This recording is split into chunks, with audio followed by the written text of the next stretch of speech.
What is up, everybody? Welcome to Speak Now Pro Wrestling. It is Wednesday, February 19th, and the California Connection is here to get into some AEW Dynamite. I'm Denise Salcedo. Righteous Reg, how are you? In the building, it's your favorite rap, your favorite writer, your favorite podcaster. It's Wednesday night. It's after Dynamite. I'm feeling all right, Denise. I don't know. What do you want from me?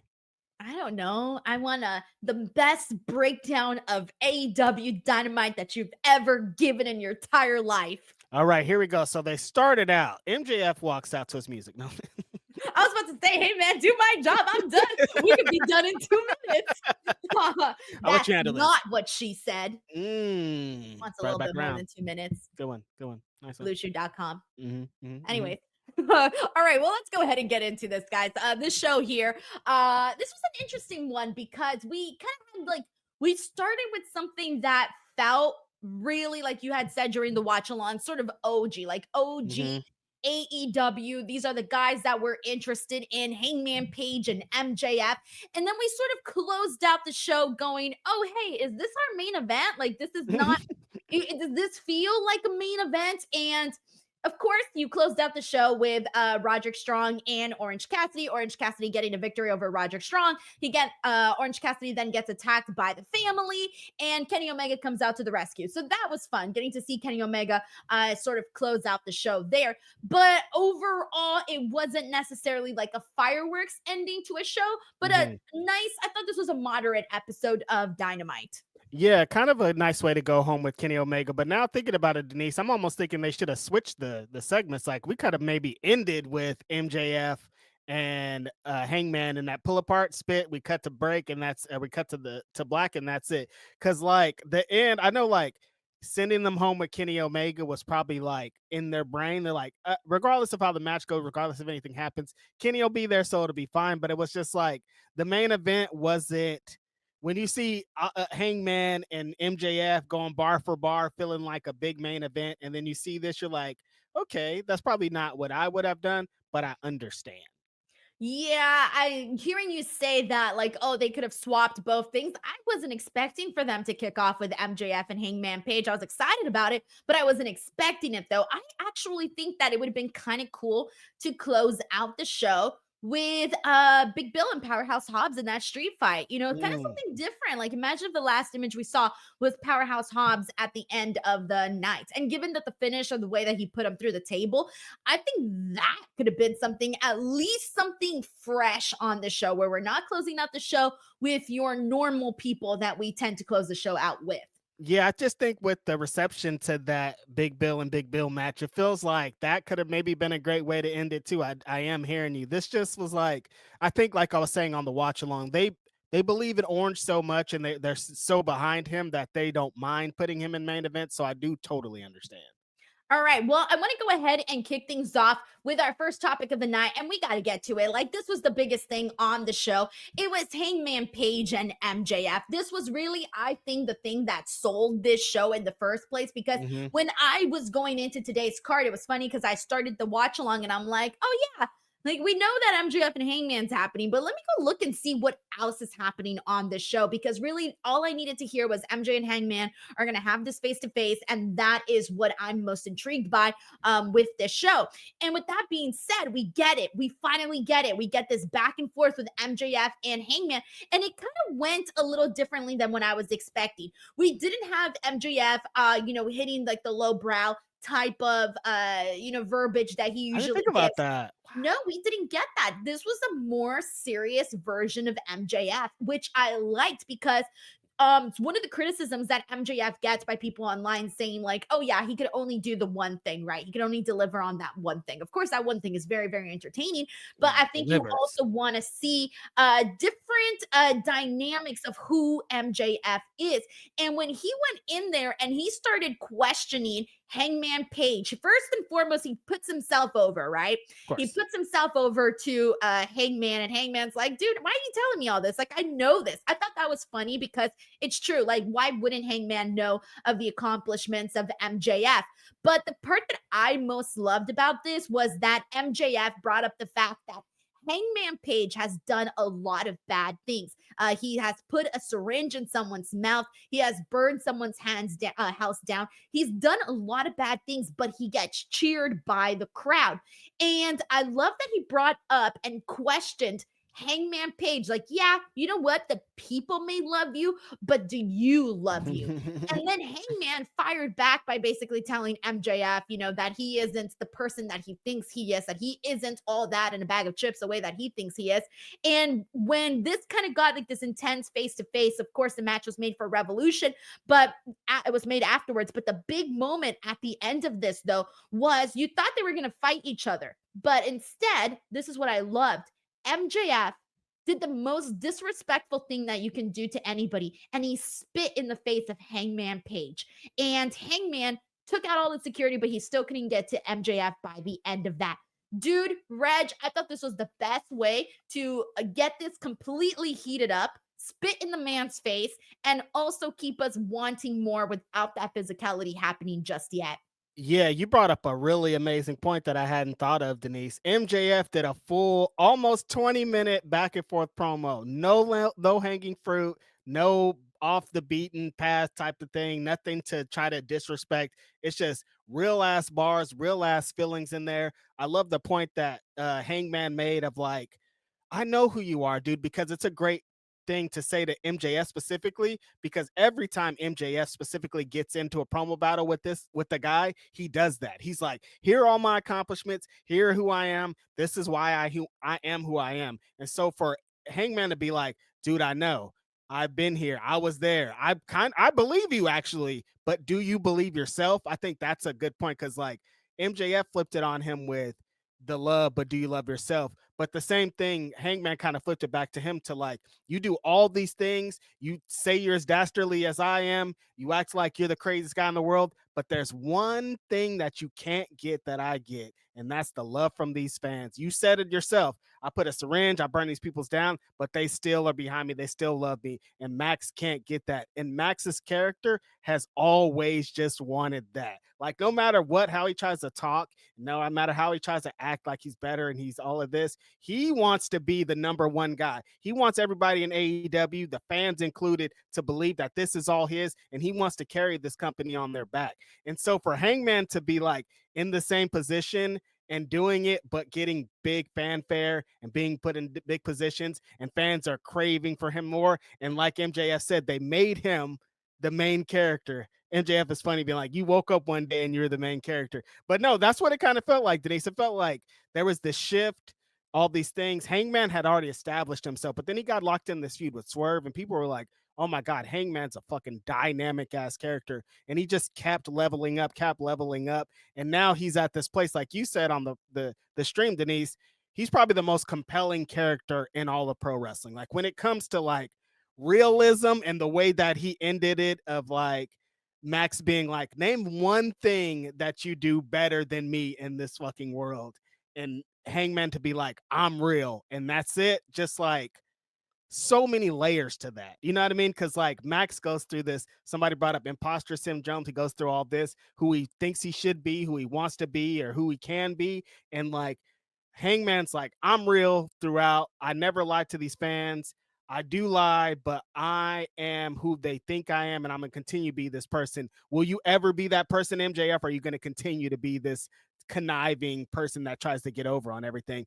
Great work from both guys, and it felt like I said, big time. Feels like these are the type of main events we need in AEW. This is the future of the business, and both guys looked amazing out of it. I don't even know if I could say either one win, because I thought one, the promo battle, because both of them had great points. They really did. We kind of talked about cheering for both guys because Hangman, this continues, obviously, the run that he's been on. We're sort of hoping, and I'm like hoping and praying at this point that he becomes AEW World Champion. We're constantly talking about that's the new word that we're doing now, main character. That's the thing that MJF mentioned, it had been mentioned on social media. In fact, I remember I did an interview with Will Washington, and he brought it up right away. He said, I think Hangman Page is the main character of AEW. And I remember a couple of fans clipped that, and it went viral, and everybody was like talking about it. And so now hearing it on the actual promo, I'm like, okay, I see where we're going. Like, maybe I don't know if it all started there or where or how, but that's where my mind goes to. But here's the thing, is that we talk about wanting to see Hangman Page as champion and him wanting to be real. Him being real. One of the things that I think pro wrestling fans have is we have like the sixth sense, Reg. Mm-hmm. We all know when someone means what they're saying, or they can't buy their own BS. Like, yep. I say this all the time, but I don't like it whenever we see someone go out there and cut a promo and it doesn't sound like them. And they probably wouldn't say any of these words in their entire life, and they don't believe it. So then the fans don't believe it. It is the one thing that I think wrestling fans can really pick up on, is when someone really believes, honest to God, what they are saying. And nothing is better than when you don't have to suspend your disbelief when you're watching a certain storyline, because nothing's worse than taking you out of the moment, right? When something silly happens, we'll talk about something that took me out of the show in a quick silly moment later on, right? But nothing is better for me, Reg, than getting swept away, lift me off my feet like a damsel in distress, whatever. Lift me off my feet and really make me buy what you are selling me. And that is exactly what Hangman Page did when he fired back and started yelling at MJF about the Christopher Daniels portion of it all and everything else. I was like, damn, bro, like, he really pissed you off. Like, I believe this. This was a trigger for you. Mm-hmm. I bought that. And so that was the thing that really, really just like won me over with Hangman. And I love that we are getting almost this, like, we are getting this baby face that is not your traditional baby face. This isn't your, I'm going to go out there and I'm going to cut a rah-rah speech and I'm going to hype everybody up. I'm not going to go out there and have you sing my song for 40 minutes. Like, no, none of that. He's not going out there, what did they say, hugging babies and kissing babies, or whatever the hell it is that they say. Shaking hands and kissing babies. There you go, shaking hands and kissing babies. He's not doing any of that. And he's instead is going out there. He's pissed. He's angry. He is bringing people down. He's cutting people down, whatever. But we are getting behind him. And I make this comparison all the time. And I'm sorry, but he, to me, is what we're seeing right now with Drew McIntyre. And I'm going to keep saying it because I think Drew's doing a fantastic job. And I think Hangman's doing a fantastic job. And that is the thing that I'm most invested in right now, is seeing how AEW use this, what they've got brewing with Hangman, this new version of Hangman, not the old version of Hangman, this new version of Hangman. And that's what I want to see, really, really take off. Yeah, that's a very important point that I think that you bring up here, Denise, about Hangman Adam Page being a main character. I think that's one of the issues that AEW has, is they don't have enough main characters. You see a lot of criticism. Seth Rollins, very recently, they were asking him about the NBA trade with Luka and LeBron James, and they were like, who could they do a switch in WWE and AEW? And he essentially was like, nobody. They don't have anybody over there that's a big star. Totally not accurate at all. 1000% bullshit. But that has been a criticism of, like, well, who are the guys over there in AEW? Who are the stars? Who are the main characters? And I think they need to start fleshing that out. That's how you're going to get back into this, Denise. You see that Hangman Adam Page is a main character. He is the guy. He is what everybody believes. You got to make him the fucking champion. You got to put him in the running. You got to have him up there, because if he's just kind of swimming, waiting away, what's the point of this? If you got a big star on your hands, you have to continue to tell us. And the best way to tell us, by making that guy world champion. Like, we keep talking about pivot and all these things, but like, Hangman just keeps growing and legend, and every week he's getting hotter. It's like, well, what are you going to do? You can't keep letting this guy not be the world champion.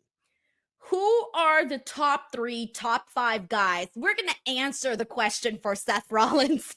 Who are the top 3, top 5 guys that, let's just say, trades existed within AEW and WWE, and AEW traded one of those guys for whoever, who would you be most surprised by?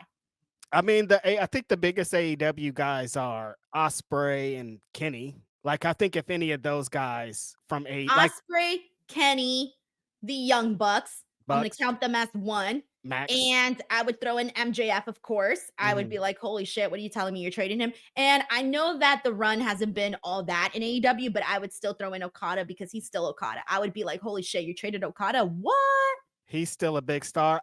With how I would put in, with how his WWE run was, I don't know if he would do it, but like Swerve. Like, I think like Swerve is such a big inaugural part of AEW now, and moving forward, he's going to become a even bigger star. So if he were to get switched back, it'd be devastating to AEW.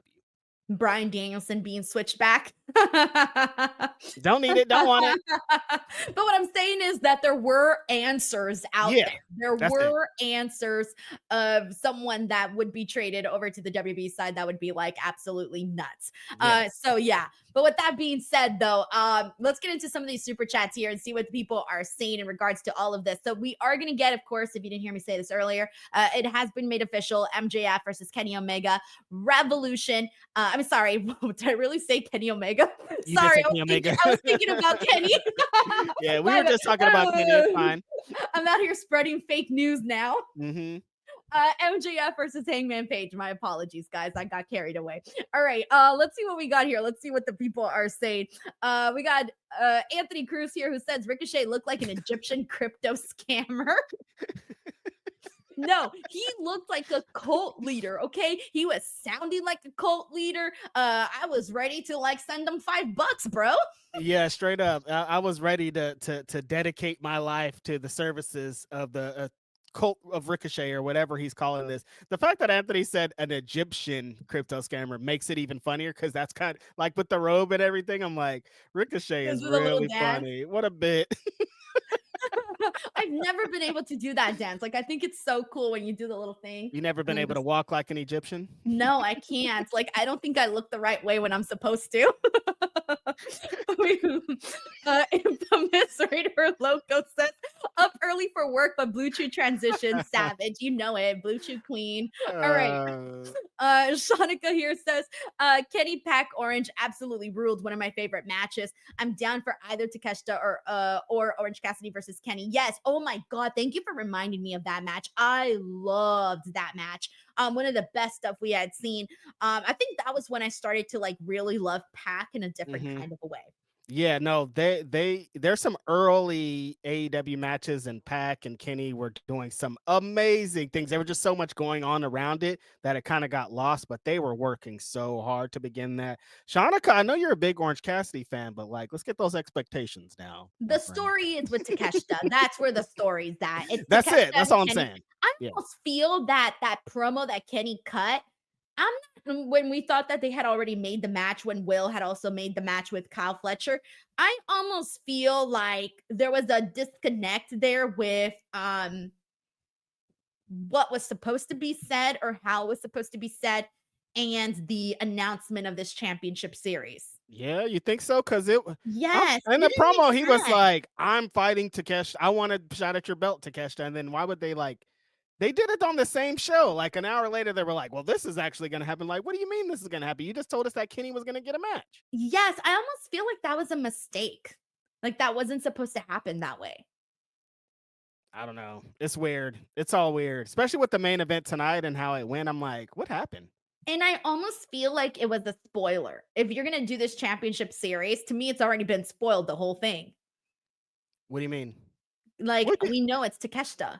Do you think they could have, say Kenny didn't request the match and he was like, I want a shot at the belt and I'll earn it, and then put him in this thing too, where he had to have matches to get there? It would have been a little bit better, right?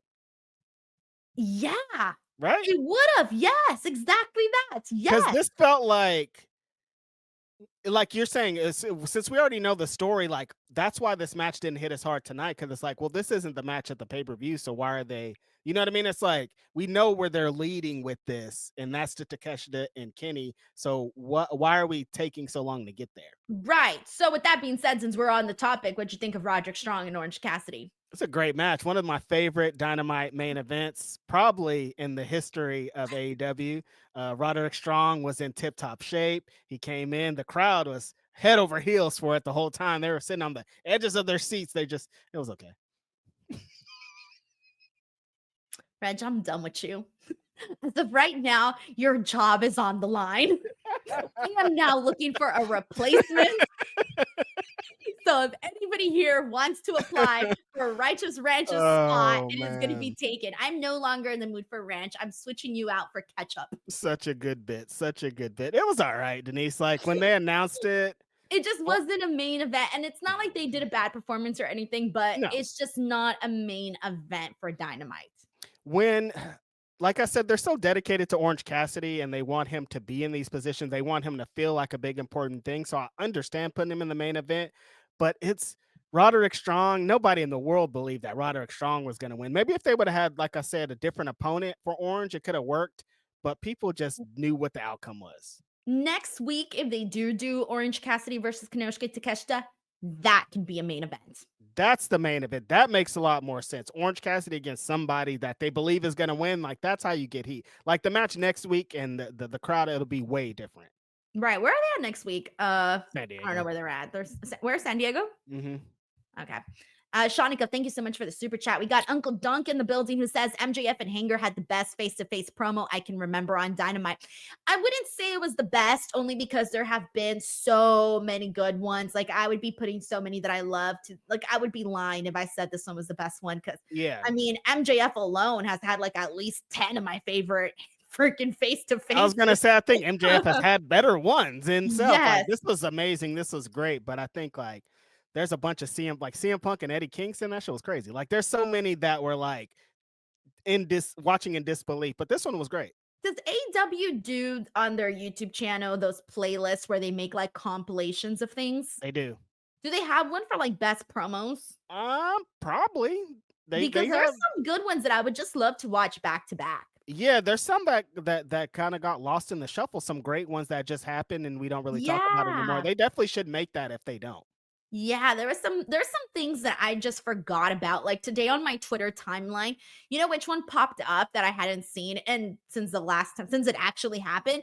The Ricky Starks Chris Jericho promo that they did where he was like making fun of him saying that he was the like king of reinventing himself and then he went from looking like an air fryer to it popped up on my feed and I'm watching it and I'm like, I completely forgot about this. Like I haven't thought about this in a long time. And so there's so many of those moments that I would just love to just sit down and rewatch so many promos. Yeah, it seems like they're starting to get better with Max and kind of getting on YouTube. And if they're following, WWE does so many of these stuff like that on YouTube, and I think AEW should utilize it more. Yeah. Oh, yeah. And I know it's hard, but I'm like, okay, if WWE could do it and they got this big, massive library, AEW could do it with 5 years under their belt. They can do it. They can do it. They just got to get somebody to sit down and go through that shit and clip it all together, make something happen.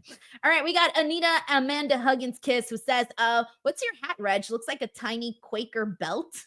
No, it's my Grapsody hat. It's just on backwards. Oh, okay. I was about to say like a tiny Quaker belt. Oh, yeah. Right here.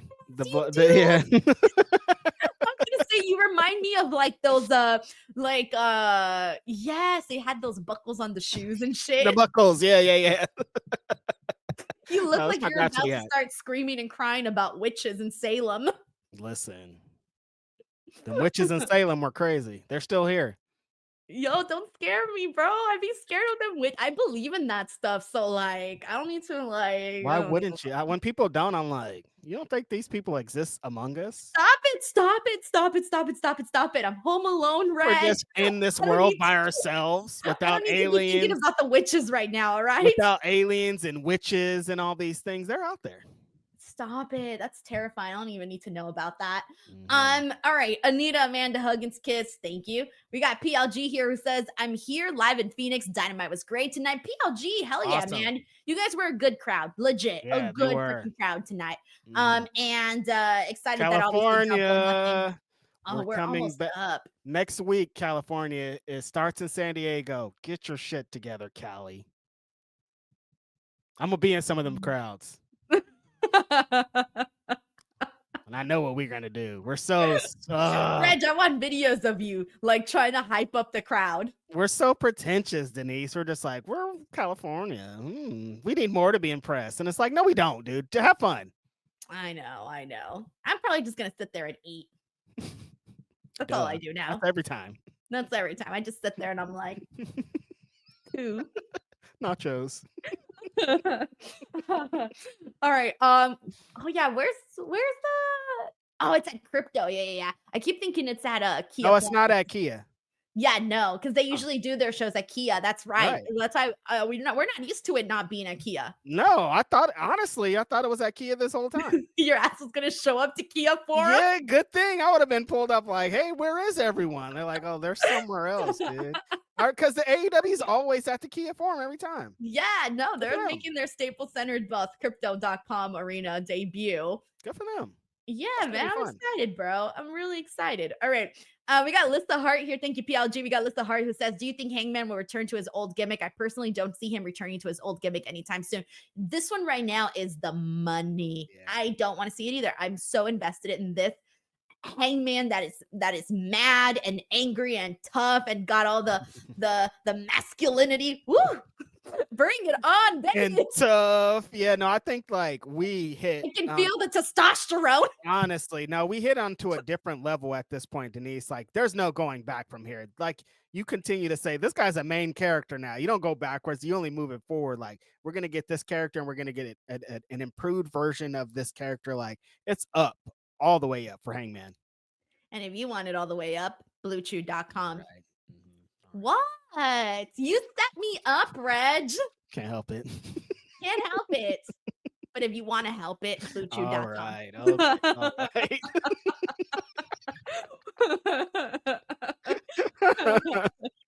I'm dead. All right. Thank you, Lissa Hart. We got Ten Ruza here who says crypto is a cult. It will always be Staples Center. I know. And 100% will always be Staples Center. Always in my heart and forever. Why did they even change it to that? It don't even sound right. The crypto. No. Like, what is this? No. It was a sad day. I remember when they made the announcements and the picture and the logo was taken off. It was messed up, man. Staples, man. Come on, Staples forever. No, fuck all that crypto. What are you doing, guys? Like, I think there are certain things that should just stay as is forever. Yes. For what we like. Exactly. All right, we got Ten Ruza here who says, damn, we didn't even get the contract signing. I stand for Reg here. He is the main event. He is the soul of this place. He goes, I go. Listen. I'm sorry, Reg. You didn't negotiate a contract signing. That's crazy. It could still happen. What do you mean? That's on you, bro. I'm signing my contract in Wingstop chicken wing sauce. You gotta cut him.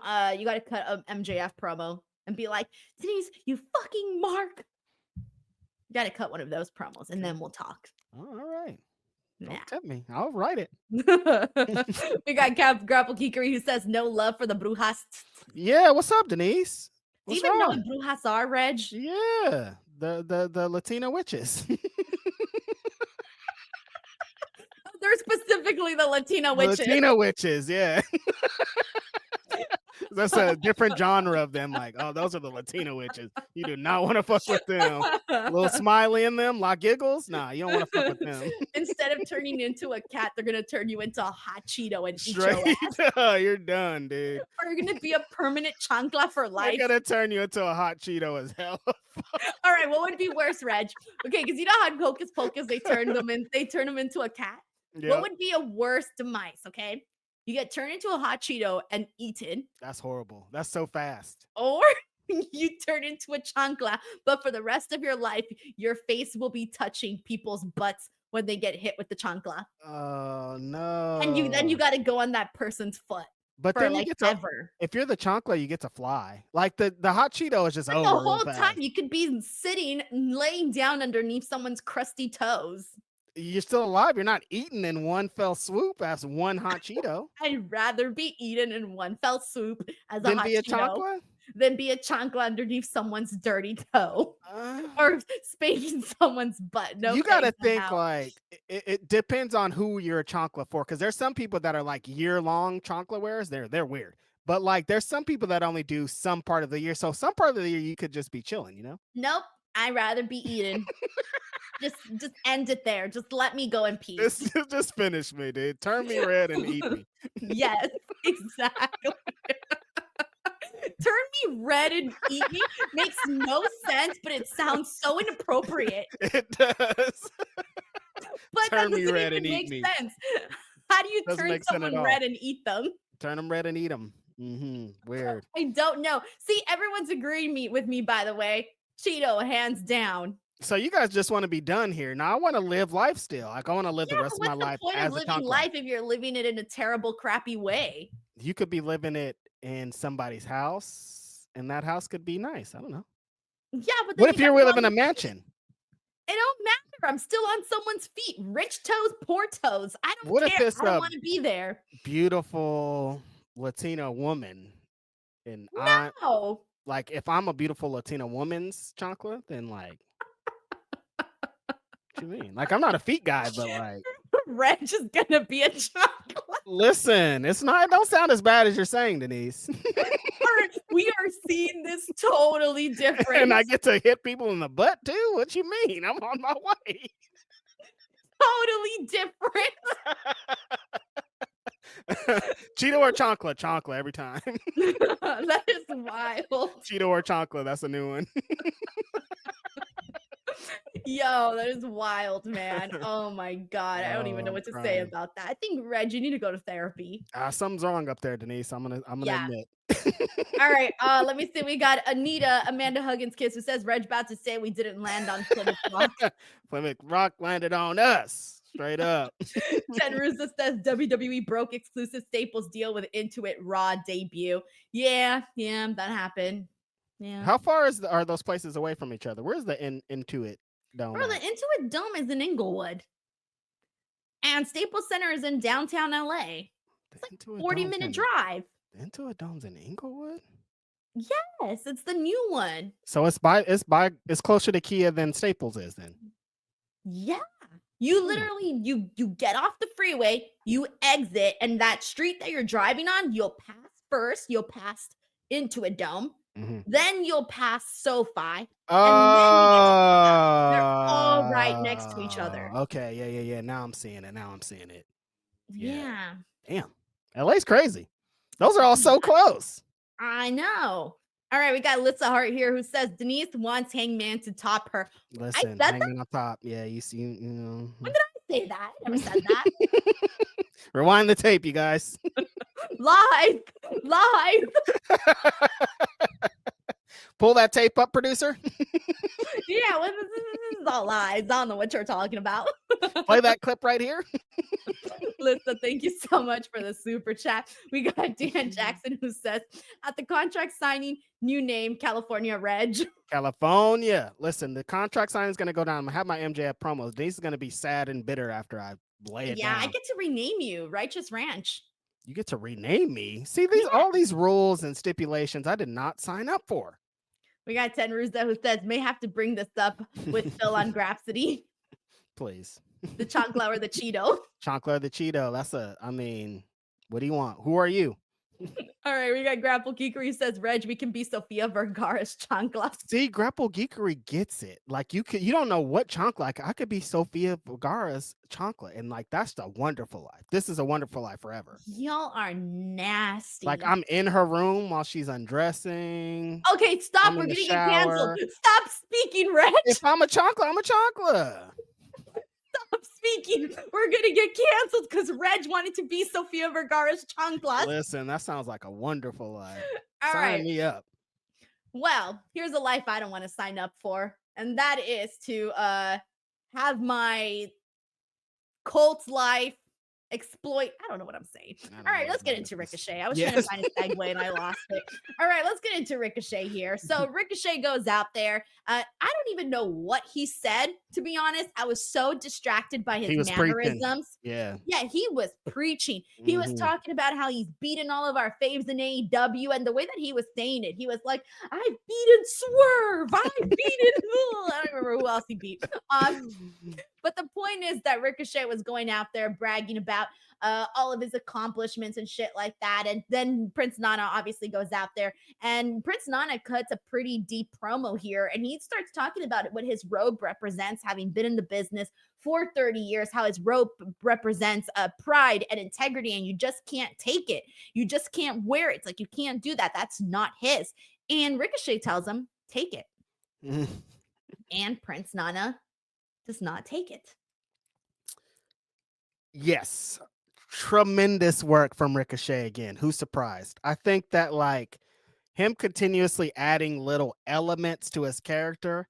Denise, you said it on the watch along. At one point, he felt like a substitute teacher. At one point, he felt kind of like a serial killer. Now he's coming off with this like cult leader thing. And like he just keeps getting more and more confident on the mic, Denise. And like he's starting to be, earlier you were talking about it. There was a time when Ricochet would do promos in WWE where like, they gave him a script and he's reading it word for word, and he would never say those things. And so now it feels like Ricochet is talking like Ricochet would talk. He's doing the things, he's doing the mannerisms that he would actually do. So it all feels real. It all feels more legit than what he's been presented. And like just on promos, he feels so confident in there. Like he's always been a confident wrestler when the bell rings, but when the mic on the mic is still something different. This time, Denise, he's out in front of the crowd, he's walking around, he's feeling good, he's doing like these hand movements, motions, and all these things. Just feels like he's really locked in the character. And then I said it on the stream, Nana came out and he was cooking too. He starts to go into his promo, and just like you said, he's speaking clearly. You get his point, he's getting it across. You just like, this guy can really promo. He knows how to talk. He knows how to get people invested. And then Ricochet kind of burning him at the end, like, you want to do, take it. Like the moment that Nana came in and was like, it's just me, it's not Swerve, Ricochet was already like, cool, I'm about to talk shit then. Like you could just see it in his face being like, oh great, I don't have to worry about Swerve then. Like I'm about to do this. And so for him to have that line of like, Swerve's not here, so take it then. Beautiful stuff, beautiful work. And Nana's like, that's not his position. He's not here to fight Ricochet. That's kind of what he was getting off in the promo of like, we've been beefing, we've been doing all this, we've been going, you've been beating me up and all this, but I'm not with that. I'm with getting this robe back. This robe is earned. It's been in a bunch of different places, and it's not what you're doing with it. It's not to be a heel. It's not to try to get over on a wrestler. It has so much more prestige and meaning behind it. Just great work from both people. But again, Ricochet just continuously blows me away, Denise. Like the way that he's locked in on the mic as a character. The matches are amazing. Undeniably gonna have to be in the world title talk very soon, just because he's doing some hard work. Our moods, I think, at least my mood, definitely changed in the sense that when Ricochet, when you knew it was time for him to cut a promo, I would like, my body would cringe up, right? Because you'd be like, oh, we're about to get into this. Like, I'm cringing right now. Yes. And now completely turn that around to the point where I'm like, oh, Ricochet's on the mic. Cool. I'm relaxed. No need to cringe up my body because I'm confident in Ricochet's abilities now to cut a promo without feeling like he's about to like do something crazy, right? That's No, so this is funny though, because it used to be like you see Ricochet and he's not in gear, and you're like, oh shit, that's not good. And now it's like, oh, he's not in gear. Hand him a mic. Let's do this. Right? That's what I'm saying. Like it's completely changed. And I feel bad because I remember when I was first thinking about Ricochet going to AEW, truth be told, I didn't know how that would go over. And I don't think I had that much faith in Ricochet. And I really feel like my expectations were not that high. And I got to take my words back because I feel like he's definitely delivered in the ring. He's definitely delivered in terms of the storytelling. He's he's part of one of the biggest stories on AEW right now. It's Swerve. Yep. And I really truly feel like he completely came in and completely changed the trajectory of his career. Yeah, he came in and I was down. It's shown on these podcasts where I was like, I don't know. Ricochet came in here, things kind of weird, but he turned it around. He started to focus on his character. He became, like you said, one of the hottest guys in the company, involved in one of the hottest angles in wrestling. He just earned it. And I think like coming into AEW, he was having, it's not so much an identity crisis, but like you've said a couple times, when there's Commander, when there's Dante Martin, when there's all these other kind of dudes that flippers that are kind of inspired by Ricochet, what are you going to do to separate yourself from Commander who can walk the ropes and do all this shit? Like, you can do all that stuff too, but you need a little bit extra more to add onto your character. And I love that he came in, and it's not like he's working on all this wrestling because he got that shit down. Started working on his character, started working on the things that get the fans attached to him more than can do a double moonsault. It's just great for Ricochet. I'm so happy for him. Yeah, me too. I'm really happy for him too. I agree. All right, we got Anita. Oh, actually, hold on. We got Anthony Cruz who says Drake's chancla he threw at the drone. He threw a chancla at a drone. Is that legit? some drone got through his house and was like playing Kendrick Lamar or some. Oh no! Are you serious? I don't know how this happened. I'm like, it has to be a bit. Like, how would you get a drone? And he threw a sandal? Like, that's what he did? Yeah, I mean, of course he would. I feel like if it's a drone, I would definitely throw something a lot harder. Like what? I don't know. I'd look for something in my house. Like, what do I What's have? a chancla gonna do to a drone? That's what I'm saying. I'd throw a brick, anything. They're soft. Where are you gonna find a brick at? What? Where are you gonna find a brick? Outside? A loose brick? Yeah, there's a few of them. I've seen them. There ain't no loose bricks outside. There is totally loose bricks outside. I ain't never seen them. Okay, well, I have. All right, a flower pot. I don't know. There's flower pot. What are you gonna tell me? Flower pots aren't outside either now? Now all of a sudden Denise is hella buff. She just picking up all these very heavy things off the ground. Dude, flower pots are not heavy.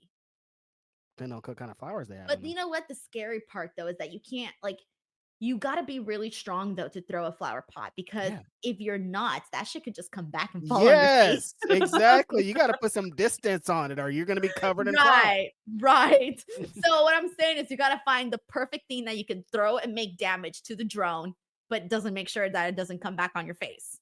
I'm not going to be chased by any drones soon, I hope. So hopefully I don't need this advice, but for the rest of y'all. Oh, yeah, because we're just going to be out here being stalked by drones. Right? I hope not. That sounds crazy. I don't want no drones following me. Stress. What would I throw on the drone? Like if it came in right now. The remote control. I would throw the remote control.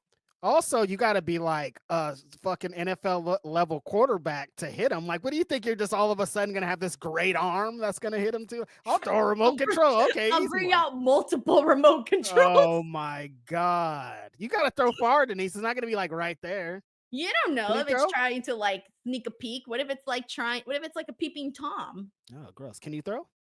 Yeah, I can throw. I used to be on the softball team. How long ago?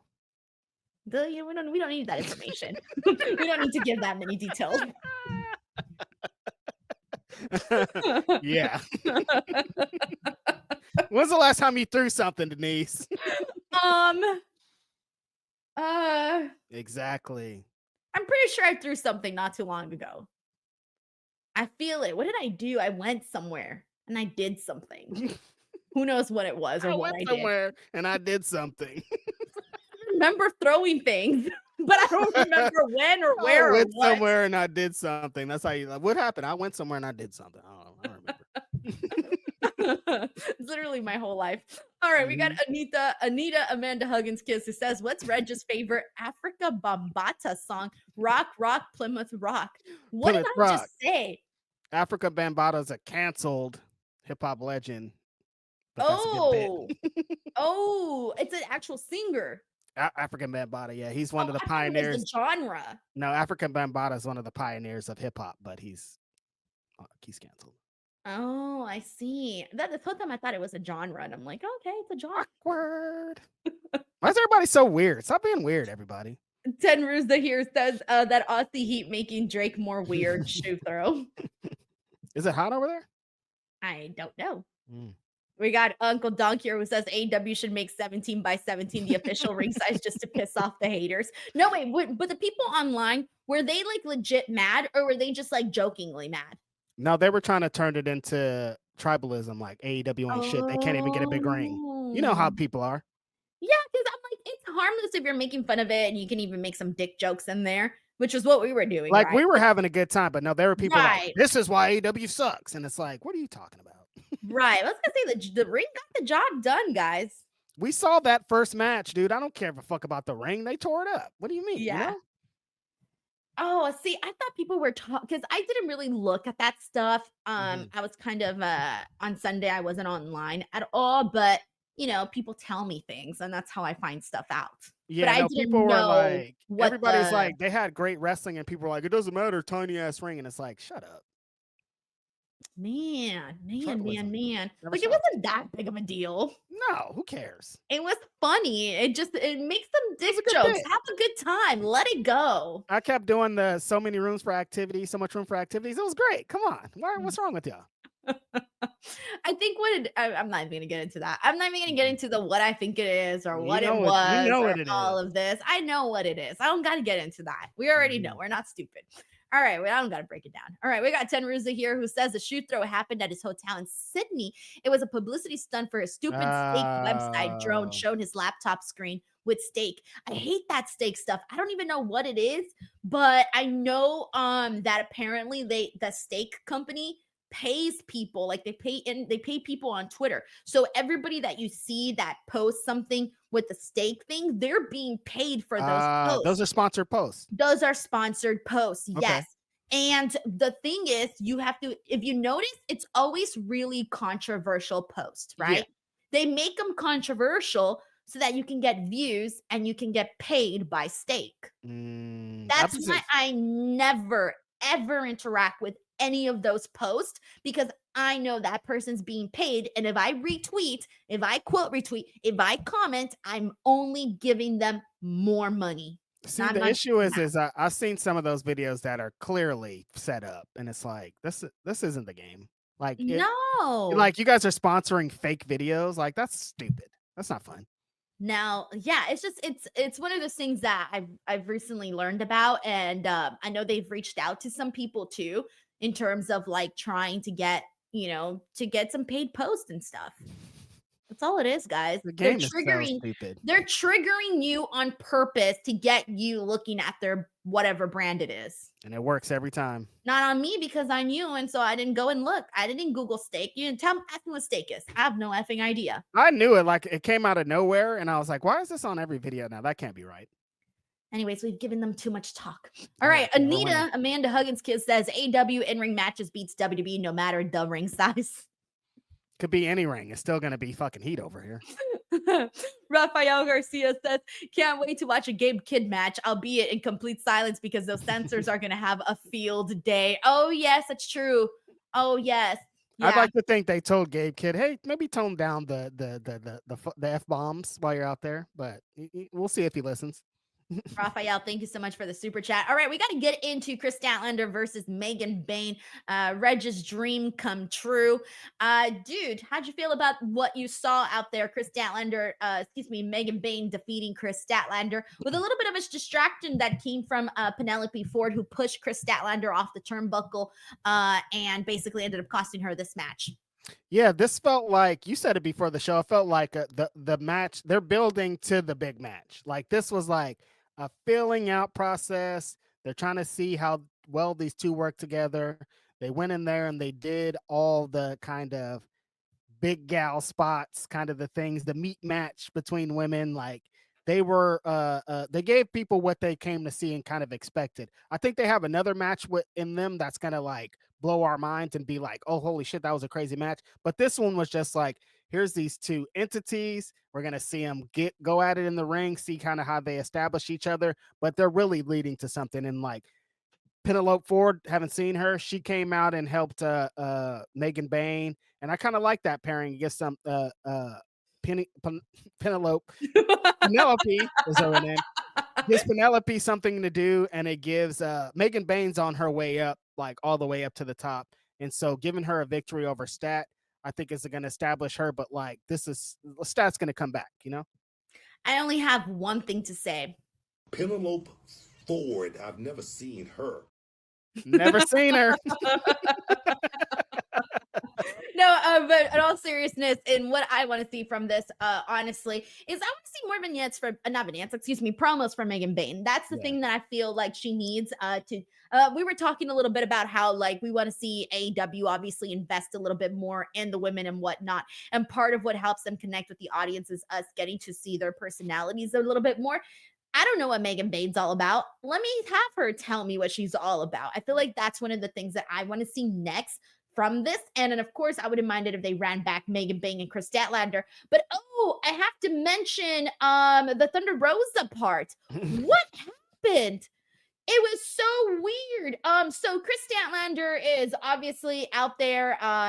She's basically being, 2-on-1 with Megan and Penelope. So excuse me, I said that backwards. Kris and Penelope out there against Megan.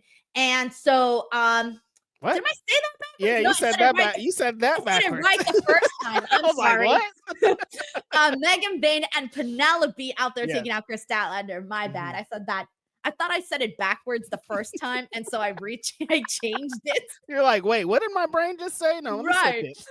Turns out I was right the first time. Anyways, so Thunder Rosa goes out there. She comes out with a chair, right, trying to taunt them and scare them, but then she never hits anybody, and then they almost take the chair away from her. And I had the feeling of she was supposed to go out there with the chair, but she was never supposed to hit anybody. But they got too close to her, so then it just got very, very awkward. It was one of the most awkward things I'd seen. I think Megan and Penelope should have left. Like, I don't know why I think they just stuck around too long, and like Thunder didn't. It was weird. Like at one point she fake swung at Megan, but it looked so awkward. She caught it, and they started doing a tug of war. Yeah, she started doing this fake tug of war thing, but Penelope wasn't aware in time, so a little bit she feels like she's just doing it with herself. And then she grabs on, and it's like, well, why are you just said you're not going to hit anybody with this chair, so I don't care to take it. You're not even going to hit me with it. What does it matter? It was just a really weird thing. Like, I didn't really understand everything that was going on, and it felt like they didn't understand what was going on either. It was so weird. It was very strange. All right. We got some super chats to get into for this. Let's see what we got here. We got Rafael Garcia who says, can't wait. I already read that. I'm sorry. Mm-hmm. Anita Amanda Huggins Kiss who says Booker T dissed AEW again, mentioning their lack of structure. The real question is, what is the salary of wrestling for reality of wrestling peanuts? I did not see that he dissed AEW again. I'm wondering if that was recent. Did you see this? I didn't see this. I did not see that. And I probably avoided it subconsciously because Booker T, why? You already work at the place. You guys are taking over the world. Just leave it. Thank you so much for the super chat. All right, we got to get into Toni Storm. She goes out there. She celebrates her big win against Mariah May. And really, she promotes her Queen of the Ring moment too. And nothing too much. She just says God is a woman and her name is Timeless Toni Storm. It was just it was a cool promo though, because she had the spotlight on her. Like they shut off all the lights everywhere, and then there was just a big bright light on Toni Storm. I thought the visual of it was very, very cool. But it was just a quick little promo, and she just kind of addressed all the other women. Mercedes Moné, she gets a backstage segment interview with Renee Paquette. We do find out that she will be facing Momo at Revolution. So that's for the TBS Championship. That's been made. And then on top of that, Marina Shafir once again attacks Willow Nightingale. I don't even know what to say about this. I loved that Willow Nightingale basically told Renee Paquette, like, yeah, your husband is part of this. And, I'm out here being attacked during my interview time. And then again, Marina Shafir goes out there and she tries to take her out. But this time Willow was prepared, but it only lasted so long. Marina took her out again. I don't love this if this is not going to lead to a match.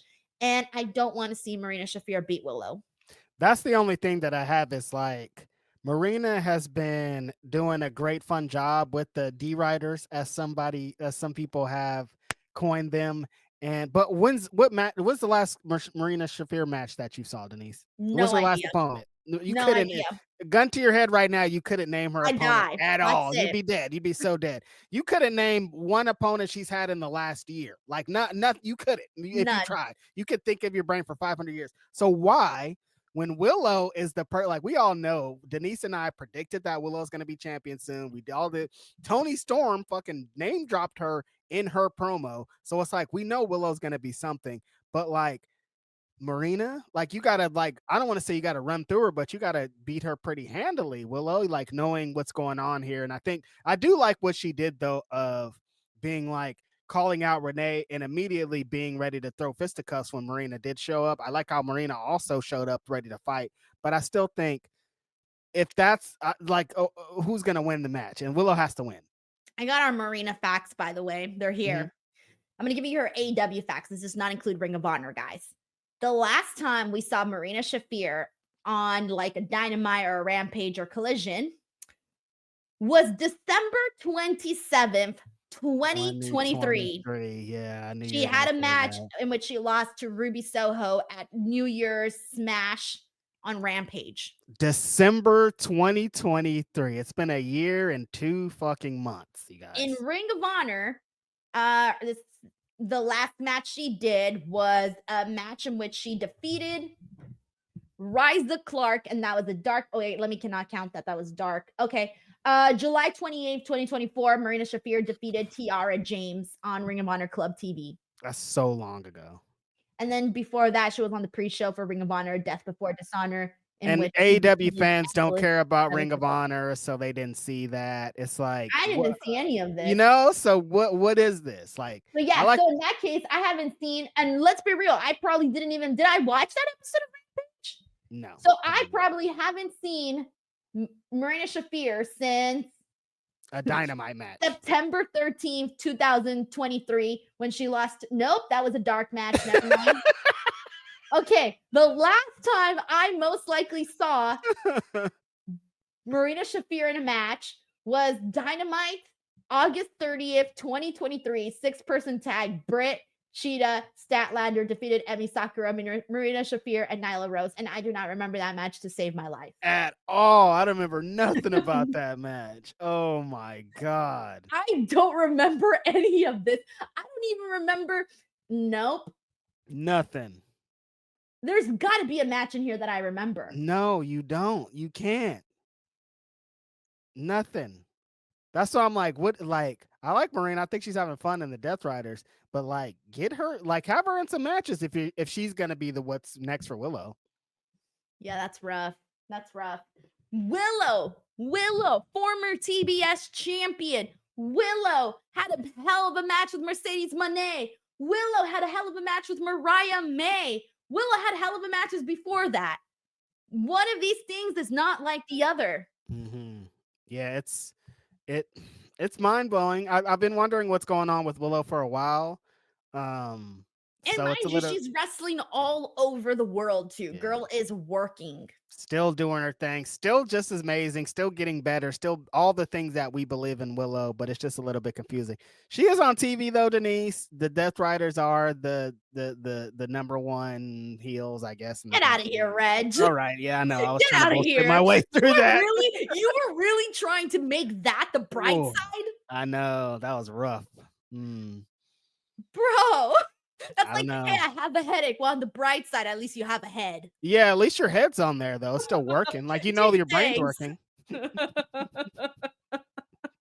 Willow, like, I still fully believe that she's going to be the one to beat Mercedes, so I think she's fine. Y'all are wild. All right, we got Crazy 101 here who says Commander and Hologram versus Místico and Máscara Dorada, March 21st at Arena Mexico. CMLL also announced that Takeshita will be there soon. Will you see Collision?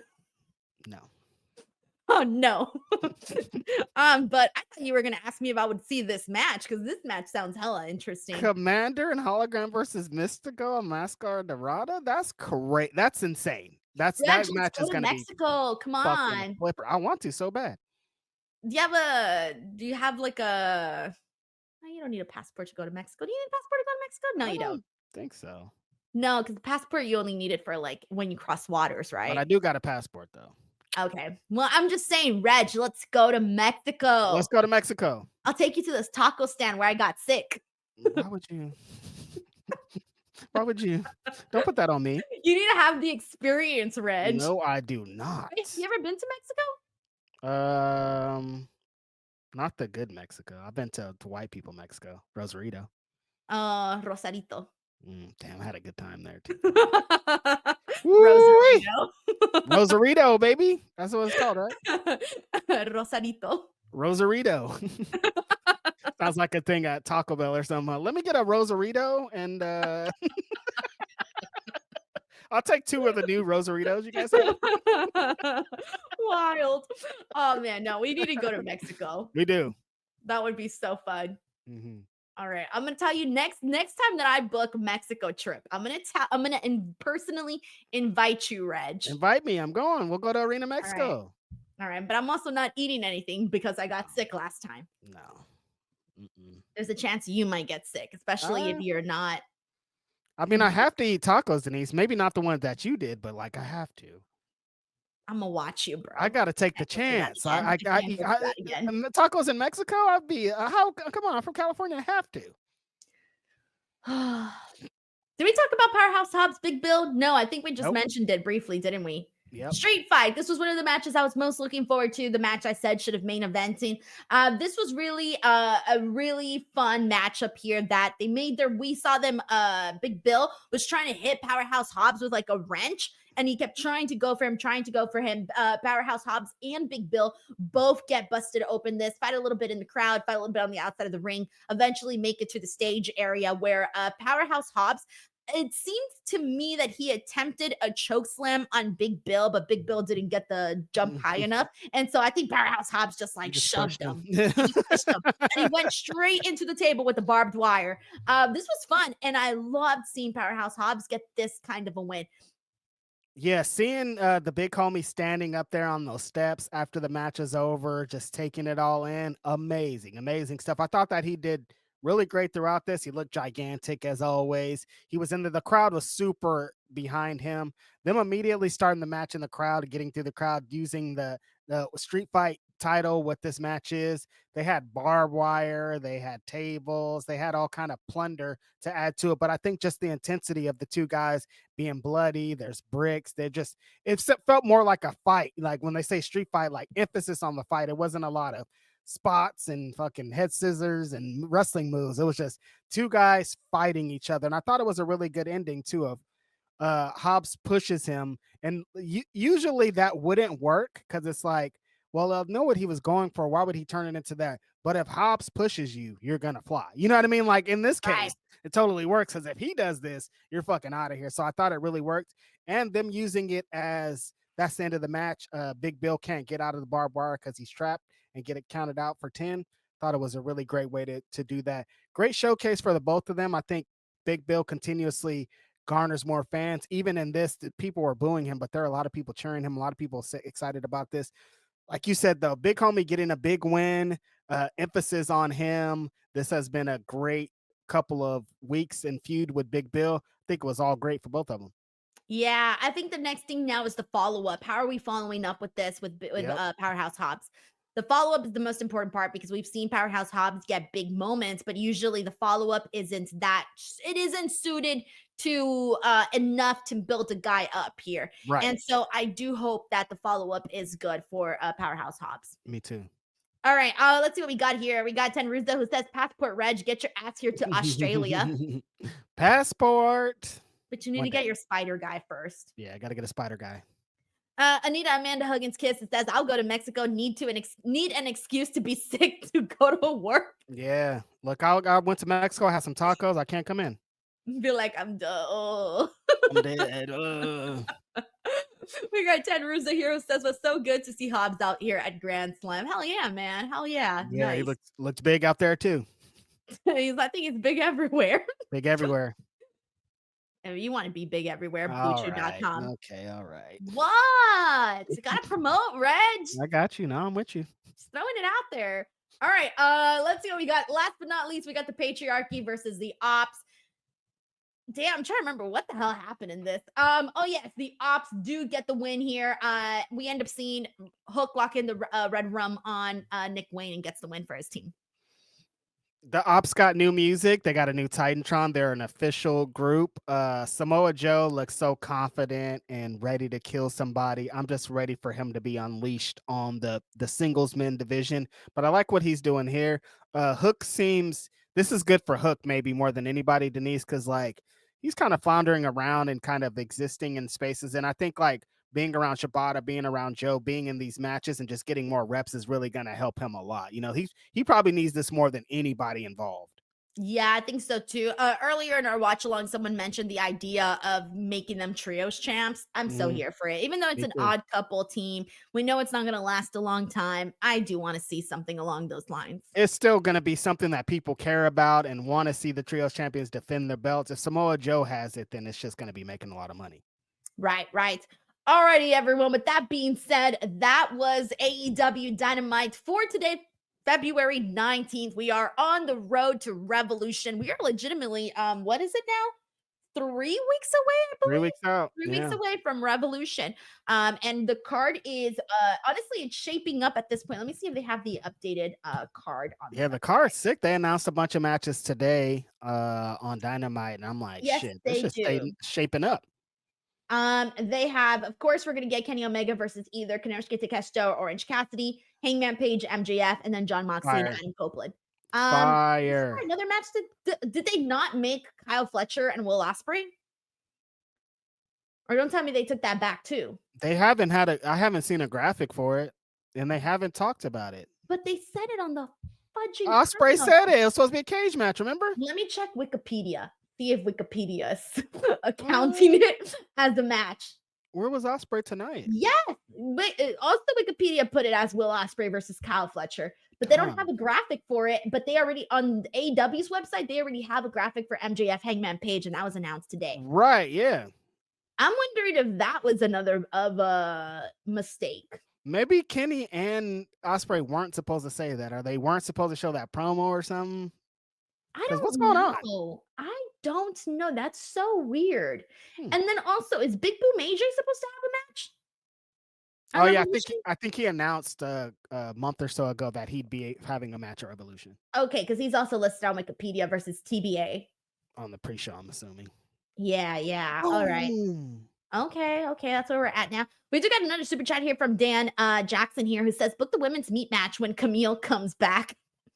The ultimate women's meat match. Let's do women's meat. Just put all the meaty women in there against each other. I like it. Wait, hold on. Maybe if it's a women's meat match and we've been trying to figure out a name for the women, what if you just change the the M to a W and it's wheat? Wheat. Yeah, wheat match instead of meat match. Wheat match. Wheat. W for women. No. All right, I'm trying to find something. Dan, thank you so much for the super chat. Alrighty, guys, that's our show for today. As always, thank you for your support each and every single time. We cannot thank you enough. Please check out the interview with Harley Cameron that is up here on the channel. It's got over 10,000 views. Check it out. Give it some love. Also, the interview with Julia Hart that went up a couple weeks ago. You can check that out too. I'm promoting it since it's AEW stuff, and those are my last 2 AEW interviews that I've done. So give them some love, and then make sure you guys subscribe to the channel. I'll be back this Friday for some SmackDown watch along and a review show as well. Reg, what do you got going on? The rest of the week is just Saturday with Philip Lindsay on Grapsody. I hope to see y'all there. We're going to talk about this week in wrestling. Awesome. Alrighty, guys, have a good one, everyone. We'll catch you guys on the next one. Bye. Peace.